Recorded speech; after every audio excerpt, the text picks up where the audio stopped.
All right, good evening, everybody. So for those of you who don't know, my name is Bob Bruner. I'm the exotic forest pest educator with the Department of Entomology at Purdue University.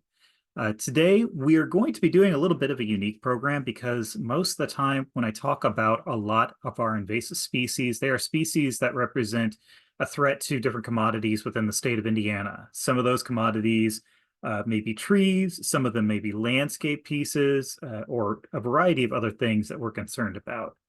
Today's species is a little unique because it does threaten an important commodity or an important resource, rather, for our soil, but its threat is a little bit limited. Today, we are going to be talking about hammerhead worms because a lot of times this is one that people will see, though not very often. And when they see it, they're going to probably panic a little bit and be rather frightened because it's a unique organism. It's not one you see very often. It is an invasive species, and I want to make sure you understand what it is because we've gotten a few reports about a few different hammerhead worms throughout the state of Indiana. So why don't we go ahead and just dive into this? This will be a little bit different. So first off, a hammerhead worm, it belongs to a large group of flatworms known as planarians. These are a different kind of organism. They are not related to earthworms or other segmented worms, which are in a group called Annelida. These belong to a group called Platyhelminthes, and I believe I go into that a little bit further here momentarily. Now, these have invaded several different parts of the world. They have a few different names. One of the names that you can find is the shovel-headed garden worm. And for those of you who are accustomed to using EdMaps, I would encourage you to go ahead and look up the shovel-headed garden worm on EdMaps to get an idea of its distribution. It's kind of interesting. Now, we do have several species of flatworm, or planarians, I should say, here in North America. The hammerheaded worm, or the hammerhead worm that we're concerned about, the invasive version of it, primarily belongs to a genus called Bipalium. And I'm going to describe the different species of these as we get kind of towards the end of tonight's presentation. Now, these organisms, they're predatory and they are free living. And I'm going to explain that a little bit further, but basically it means that they will actively be on the ground and they will not be associated with another organism, so they're not going to be parasitic on anything else. However, we do tend to confuse these for species that are parasitic, that do represent a human health concern. And hopefully we'll get a little bit into that. So what is a flatworm? What exactly is this organism? What does it do? So like I said, these are unsegmented worms. So they're not related to earthworms, so they do tend to eat them. They are a part of a larger group of organisms that are known as acoelomates. That's a word that's a kind of a $5 word there, but what it means is that they lack a body cavity that houses their organs. Their organs are just distributed amongst the tissues in their body. They also belong to the phylum Platyhelminthes, which is a large phylum that contains unsegmented worms. So that's going to include everything from worms that cause diseases like schistomiasis all the way to planarians, like the ones you will see in water and on the ground, just moving along, eating different things. Now, planarians are usually defined, or flatworms rather, are defined by their flattened bodies. They don't have lungs. They don't take in air the same way other organisms do. They absorb it through their skin. So by flattening out their body, they're able to more easily absorb oxygen and moisture into themselves. They are also known for bilateral symmetry, which means if you cut the worm in half, one half will look just like the other. And they have a digestive system that only has one opening, which means food goes in one opening, waste comes out that same opening. So their digestive system is not one way. It's kind of this mishmash that gets expelled out in a couple different manners. Now, several groups of organisms in phylum Platyhelminthes do represent a serious human health concern. This can include tapeworms. This can include the species that called, like I mentioned, schistomiasis and a few other diseases. However, the flatworms that we're going to be discussing this evening do not represent any kind of human health concern. They're just a little strange. And I'm going to go over what exactly they do and what they look like right about now, actually. So if we look a little closer, now hammerhead worms, which is the name of the program tonight, obviously I'm going to be talking about those, belong to this group I keep mentioning, the planarians. These are free-living, non-parasitic platyhelminths or unsegmented worms that can be found in many different kinds of environments. They tend to be found in aquatic or near aquatic or high humidity environments. So you could find them anywhere from a riparian area next to a stream to just kind of trundling along the forest floor under rocks and areas where the moisture is going to be held in. Now, planarians do tend to be carnivorous. They like to feed on different small organisms, basically anything they can envelop and absorb and digest. So this means that they could go for things that are as small as a protozoan or as large as an insect, an earthworm, or even a snail. And we do tend to see that a lot of the ones that we're concerned about right now, they tend to feed on earthworms and snails. And these organisms provide ecosystem services to us that we want to preserve. Now, their body plan compared to other organisms is very primitive. However, they have a few unique features on them. They can actually possess a form of an eye, and I'll show you a few pictures of what that's going to look like. And they have the very unique ability that they can almost entirely regenerate from the smallest parts and pieces. Cutting them up won't kill them. You will actually create more planarians by doing so. So first off, what I want to do is I want to compare the body plan of a planarian to that of an insect. So I'm an entomologist. I tend to think of insects and how insects are structured. If we think about insects, a lot of times people will see them as a very, very simple organism. But if we look closer at this Romalia grasshopper here, or lover grasshopper, we can see that it has three different, very, very complex body regions: a head, a thorax, and an abdomen that are dedicated to different purposes. The head does sensory input and it consumes food. The thorax is where the musculature is held and where things can get locomotion from those muscles. And the abdomen is essentially everything else: digestion, reproduction, etc. If we look a little closer, we can see they have complex appendages that are on their body parts. The head will have eyes and antenna. The thorax will have the legs and wings attached to it for locomotion. These things show us that this is kind of a complex organism here, even though we tend to not think of them that way. And then if we just kind of look at the cross section of an insect, we can see that it has very, very clear systems within its body. And these systems are held in a coelom, a cavity within their body that's going to suspend some of those organs in their tissues, or in this case for insects, a hemolymph, what is their equivalent of blood. So we see that the insect, something that we often think of as simple, has dedicated individualized regions that have compartmentalization for different organs and different systems. It has different organs it's developed to be able to sense its environment, to move, etc. And they have that body cavity. Now, to give you an idea, lots of different kinds of organisms have body cavities that hold their organs, including human beings. We have one as well. But if we go to a planarian, all of a sudden the rules change. They lack a lot of these features. I want to go over some of the features they do have so you can understand some of the differences between the bugs that I normally talk about and planarians. So if we look at the shape of a planarian, a lot of them have these spade or leaf-shaped heads. And a lot of that shaping is probably due to the fact that these flanges on their head are packed with sensory cells that can help them detect their environment. And they'll move their head around at the forefront of their movement, at the forefront of their body, or it's their anterior position. So that way those sensors are getting hit first. They're able to detect their environment and detect predators, etc. And then for an organism that lacks a body cavity, they do have a rather unique feature. They do have eyes. These aren't eyes in the same way that you or I have them. They can't see their environment. Rather, they're able to detect different shifts in light and dark. Now, we refer to these eyes as ocelli, and for those of you who are familiar with insects, you'll also find that insects have eyes that are called ocelli that serve the same purpose. And you'll note that the eyes are right on top of its head. So keep in mind, this is a worm that is completely flattened as much as it can be and still be a three-dimensional object, which means those eyes are pointed straight up. They're not looking forward trying to find prey. Most likely, they're there to detect a shift in light and dark that could be signaling the approach of a predator, like a bird or something similar. I find this interesting because for an organism that is quote unquote very simple, that's a rather complex and unique feature to have. And I think it's fascinating to see how that adapted. Now, a little bit more about the outer portion of their body.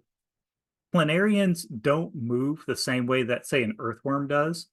When an earthworm moves, it has little bristles on individual segments that it can extend outwards through movements of those segments, and it'll help grasp the soil or the substrate it's on and push it forward.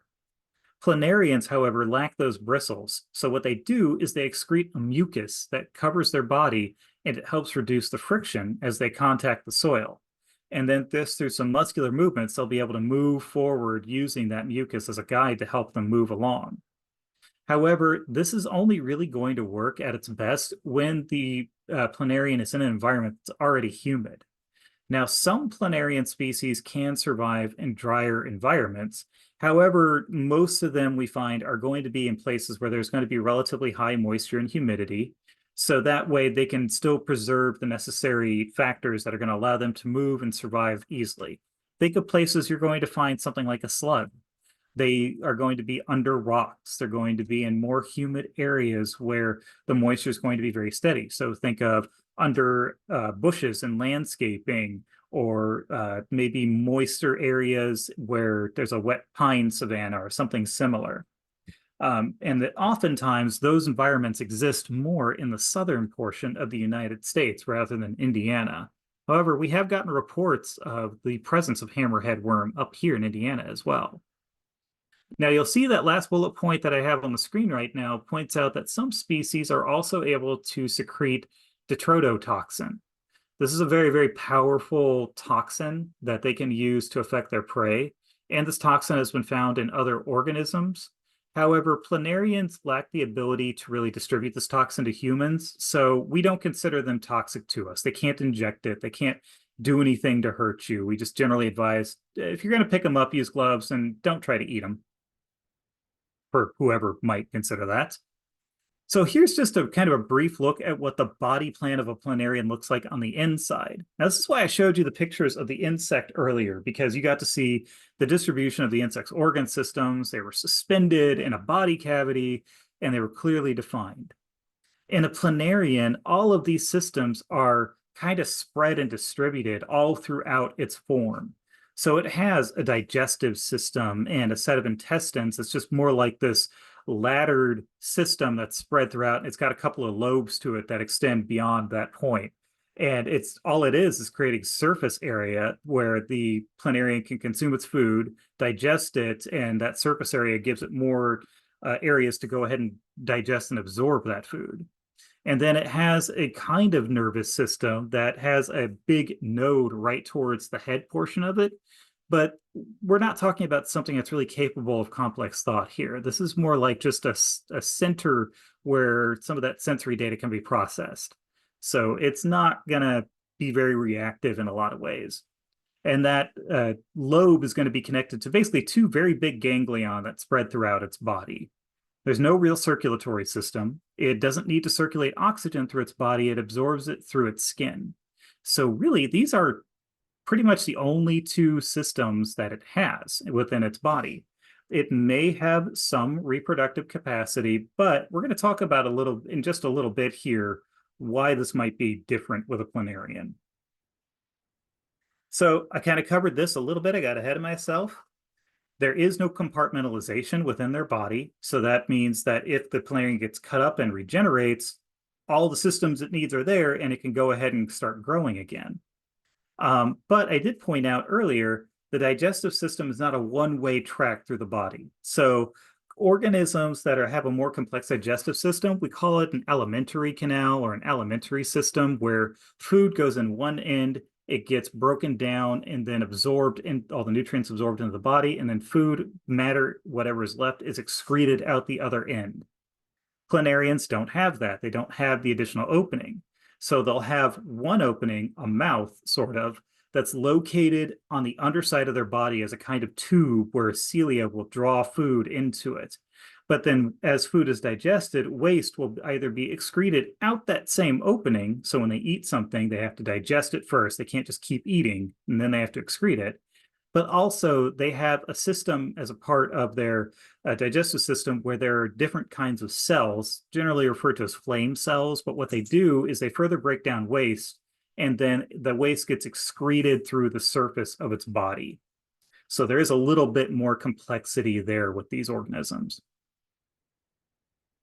So we've gone through a lot of science there, a lot of things that you may kind of wonder, well, that's neat, but what's this going to mean for me and my family and my yard, et cetera? There are a few things that we do need to worry about this.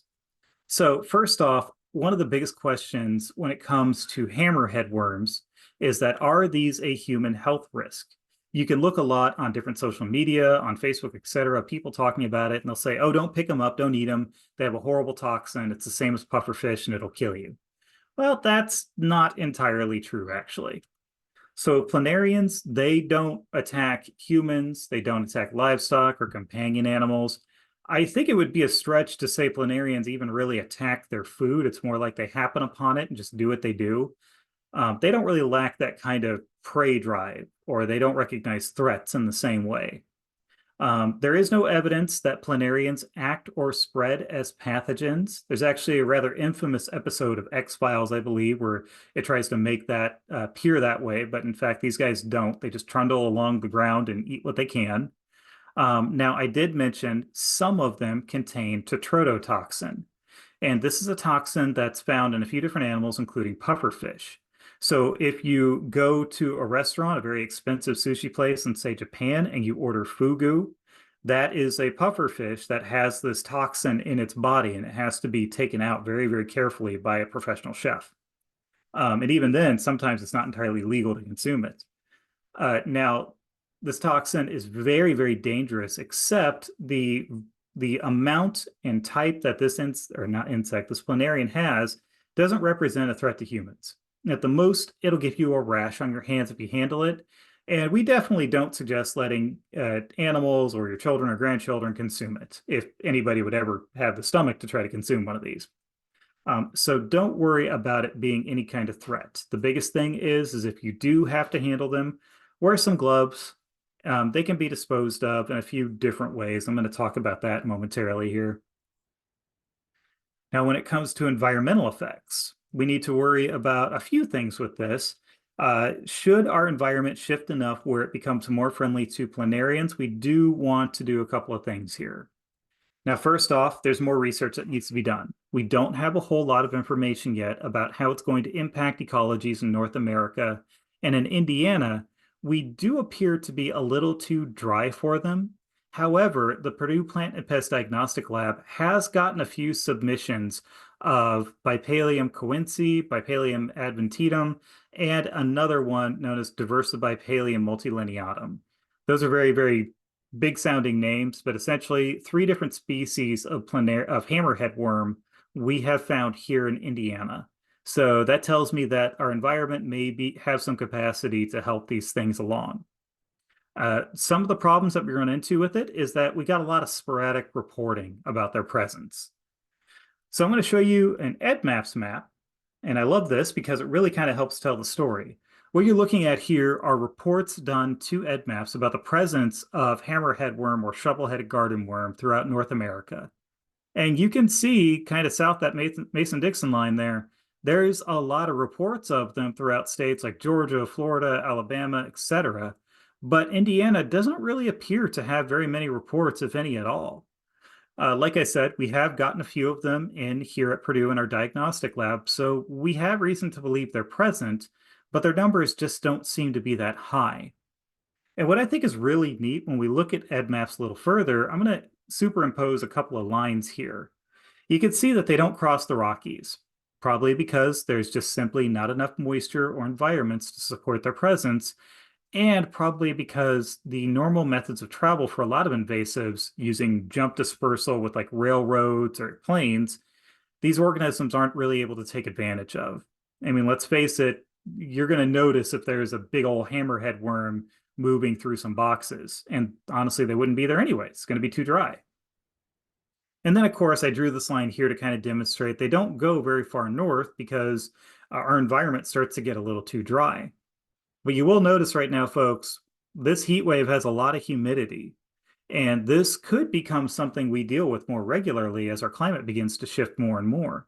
So I don't think the story here is quite done. And I think there may be reason to keep our eyes open, just be watchful for this organism as time goes on.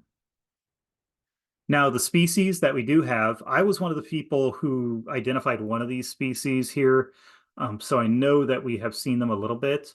Now, in North America, we have 5 species of hammerhead worms, and I've listed their scientific names below. I mentioned a few of them. We also have a couple others that are primarily found towards Pennsylvania and other locations, but for the most part, these species are going to be in the southern United States. We do see that Bipalium adventitum can be more present in the northern states. So that one we may see a little bit more of. And like I said, we've got a couple others, but right now that seems to be the primary one we find in the northern United States. I should tell you that adventitum and coense, those 2 species do have tetrodotoxin as a part of their biology. But again, they lack the ability to deliver it, and they lack the amount necessary to do anything to a human being. So you don't have to worry. Remember, if you see one, wear gloves. Now, just a little bit here on identification. This is the part that I love because these are very easy to identify. We use the lines on their bodies, and there tends to be a kind of shaded collar around their neck just past their head. And that helps us identify the species pretty easily. And you could see the 3 that we find in Indiana. Bipalium adventitum only has that single line, and it's about 2 to 4 inches long, whereas coense is almost a foot long, so these are large, and it has about 5 lines going down its body with a collar around its neck. So you saw a picture of this one earlier. And then Diversibipalium multilineatum, we've only gotten ever one report of this one. And it kind of lacks the collar. It looks a little bit different. I doubt you'll ever see this, but it's good to keep in mind that it is here. And then just to show you a little bit of what the collar around the neck looks like, that's what we're talking about. And these traits do seem to be very firm. It makes it easy to identify them. So why be concerned about them? Okay, so I mentioned earlier, they eat earthworms and mollusks, and those could be something that we want to make sure we preserve because obviously earthworms help preserve our soil for those of you who are doing gardening or any kind of growing activity. Our snails do represent a portion of our ecosystem, so sometimes not one we like. And we want to make sure that those things are protected. But why worry about it if it's an organism that doesn't appear to have a very big population within the United States? Well, here's why. So all terrestrial planarians, including our hammerhead worm, are hermaphroditic, which means all organisms have both male and female reproductive organs. This means that they don't need to try to attract a female or a male to them. They just need to find another individual. The other part is that they can regenerate from parts and pieces. That means that while some of these organisms will go ahead and reproduce sexually, but some species actually rely on regeneration to go ahead and create new populations. Furthermore, we know that the cells of this organism are totipotent, and they're referred to as neoblasts. So what this means is that if you cut one up, the cells in the pieces you've cut up will trigger to go ahead and start growing into new cell types. There's actually a lot of research on this because this is how scientists are researching different ways to regenerate human organs and limbs and other things because it relies on totipotent cells. Now, in the case of our planarians here, they're extremely powerful and they can regenerate from a portion that is 1/279th of the original whole. In fact, you can cut halfway down the head of a planarian and it will regenerate 2 individual heads from that part and still have a living worm there. This is why when you find one, we never recommend cutting them up because that means you'll create dozens of new planarians. Don't throw them in a chipper or something like that. So that question now becomes, what do? We have something now that doesn't need to worry about being picky when it finds a mate. And when they do reproduce sexually, I should say they create egg cocoons, just like a worm does, or similar to how an earthworm does. Or they can sometimes willingly break their own bodies apart to be able to form new individuals, which means that their ability to spread and reproduce may have quite a bit of power behind it. So first off, the main reason that I wanted this program on the list is because I want you to not panic. These organisms look very strange.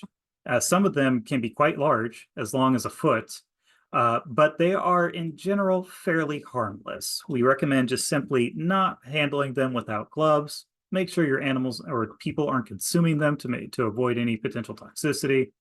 And we also don't have any evidence yet of a serious invasion. They're present, but they don't seem to be spreading very far yet. We want you to use whatever resources you can to identify them. And I've got a few I'm perfectly happy to share with everyone. And if you email me or contact me, I will make sure it gets to you. For example, the pictures you just saw came out of a great report put out by the University of Georgia, I believe. And hammerhead worms are fairly safe to remove. You can kill them. Generally, the recommendations seem to be use something like salt, vinegar solutions, citrus oil, soapy water where they can't escape. Just make sure you don't cut them up. We don't want to accidentally produce lots of hammerhead worms. And of course, I know a lot of folks on here may be master gardeners or may work with invasive species, so please just continue to educate the people around you if they find them. And as always, please report them. You can report them using the resources you have up here. That's my email contact, as well as different social media. And you can also call 1-866-NO-EXOTIC, and that will get you to the DNR's hotline. All right, folks, that is what I have for the evening. Thank you all for coming tonight. If you have any questions, feel free to ask either in the comments on YouTube or down here below.